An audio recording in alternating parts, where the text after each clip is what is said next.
I'm Fallon Aidoo. I am an assistant professor of real estate and historic preservation here at Tulane School of Architecture.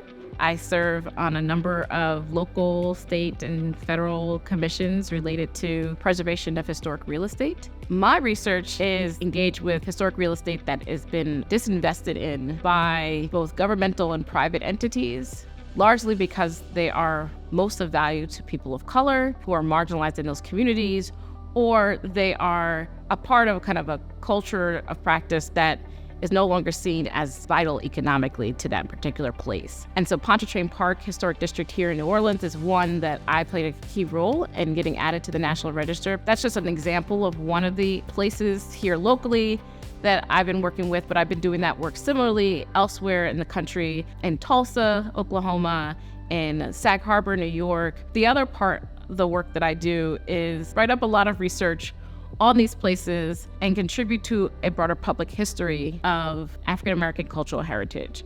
And that also involves engaging with people directly through participation in the public history organizations that exist within these places. And so a great example of that is the African American Heritage Trail of Martha's Vineyard, which is a public history organization that's been around since 1998, developing their own way of registering heritage that has been completely absent and ignored by the local, state, and federal kind of registration systems for historic places. Tulane School of Architecture is embedded in the city of New Orleans in terms of how it approaches teaching all the things that it teaches, whether that's architecture, real estate, historic preservation. And there is no place like New Orleans in terms of historic properties.